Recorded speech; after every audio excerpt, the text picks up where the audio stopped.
Welcome to This Explainer.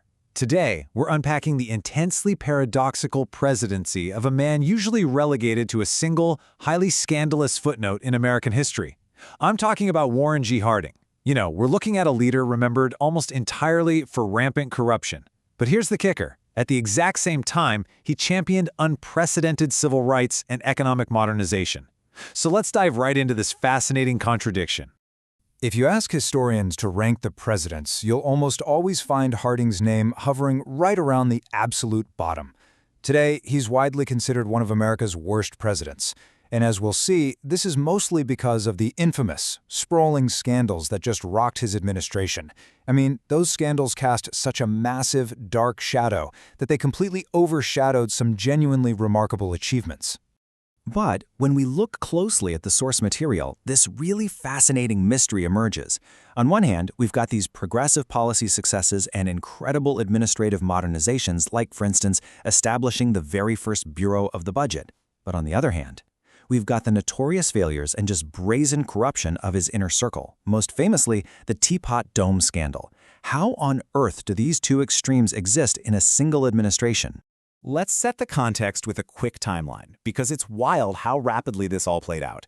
Harding won the 1920 election by a crushing 26.2% margin. That is an absolute landslide. He took office in 1921, immediately began pushing a really busy legislative agenda, but then died suddenly of a heart attack during a cross-country speaking tour in 1923. So he actually passed away before the absolute worst of his administration's scandals ever came to light. The absolute bedrock of his platform was this promise of a return to normalcy. He famously declared he wanted, quote, less government in business and more business in government. Now remember, he was following Woodrow Wilson and the sweeping, truly unprecedented federal overreach of the World War I era. Harding's primary goal was to roll back those wartime powers. He strongly believed the government should operate way more efficiently, basically running it like a private sector business. To achieve that kind of efficiency, his economic policy stood on a few major pillars. First, he championed the Revenue Act of 1921, which cut taxes significantly, especially for the wealthy. He also supported the protectionist Fordney-McCumber tariff. That was to shield domestic manufacturing and keep factory wages high. But most significantly, he pushed through the Budget and Accounting Act. And let me tell you, that Budget Act was a monumental shift. It created the country's very first formal budgeting process, actually requiring the president to submit an annual budget to Congress, which is something we just totally take for granted today, right? He appointed Charles Dawes to lead the newly formed Bureau of the Budget, and the results were just staggering. They successfully reduced federal government spending by 25% in their very first year alone. And then they literally did it again the next year. Yet Harding wasn't strictly conservative across the board. Actually, surprisingly for a president who was constantly advocating for deregulation, he signed the Shepard-Toner Maternity Act in 1921. This was a massive milestone. It was the first major federal government social welfare program in the U.S., ultimately funding almost 3,000 child and health centers.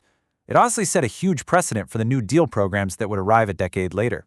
And this willingness to break the mold, it extended right into his social policies, particularly his astonishing departure from the status quo on civil rights. Think about this. His predecessor, Woodrow Wilson, had notoriously pushed strict segregationist policies deep into federal offices. Harding reversed course entirely.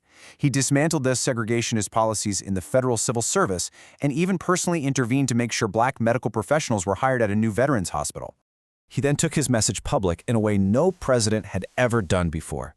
In 1921, just days after the tragic Tulsa Massacre, where hundreds of black Americans were killed, Harding took the totally unprecedented step of speaking at Lincoln University, a historically black institution. And he didn't just show up and give a speech. He helped dedicate a memorial arch honoring black soldiers from World War I, and he personally shook hands with all 400 black graduates. Later that fall, he went even further. Harding traveled to Birmingham, Alabama, becoming the very first sitting president to visit the Deep South since the Civil War. Speaking to a crowd of over 30,000 people, a crowd that was literally physically separated by a serpentine wire fence, he delivered a bold, demanding speech for political, economic, and educational equality. He demanded that voting rights be based on civic fitness, not race. You have to understand, for 1921 in the Deep South, this was an incredibly daring message. So the crucial point here is exactly how this message was received. The reaction was instantly, fiercely divided. As noted by the press at the time, the black members of the audience just exploded with, quote, uproarious applause. Meanwhile, the white listeners stood absolutely dumbstruck in what reporters called stony silence. The Southern press angrily denounced his speech, and one senator even lamented that Harding was planting fatal germs in the minds of the black race. Yet Harding's undeniable personal courage and civil rights sharply contrasted with his, let's say, rather unconventional White House lifestyle. Harding and his wife, who actually mixed the drinks and was known as the Duchess, hosted twice-weekly poker games. Now keep in mind, this was right in the middle of Prohibition. But there they were, freely serving bootleg whiskey to their guests in the Yellow Oval Room. It was a remarkably relaxed, totally rule-bending atmosphere. Well, that relaxed atmosphere unfortunately became the absolute fatal flaw of his administration because it extended directly into his hiring practices.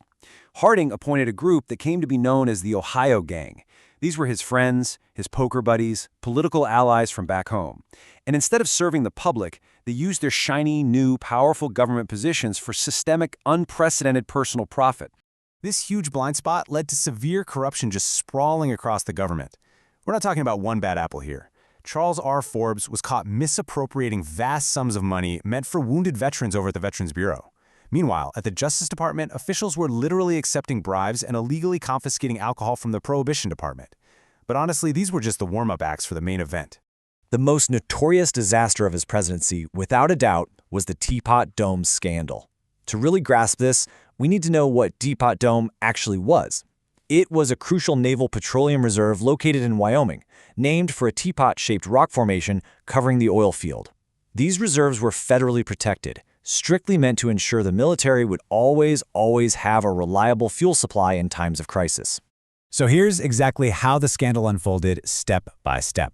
First, Harding's Secretary of the Interior, Albert B. Fall, somehow convinced the administration to transfer control of these oil reserves from the Navy over to his Interior Department.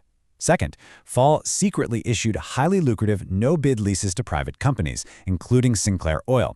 And step 3, in return for just handing over public resources, Fall personally accepted staggering illegal financial bribes. When the dust finally settled, the resulting congressional investigation, led by Senator Thomas J. Walsh, completely exposed the scheme. And the consequences? They were historic. Albert B. Fall became the very first presidential cabinet member in United States history to be convicted and sent to prison. Now, while Harding wasn't personally implicated in taking the bribes himself, this scandal permanently destroyed his historical legacy. But there's actually a lasting, modern impact to this corruption that still affects us today. The sheer magnitude of the Teapot Dome scandal was so unprecedented that it literally forced a change in how our government operates.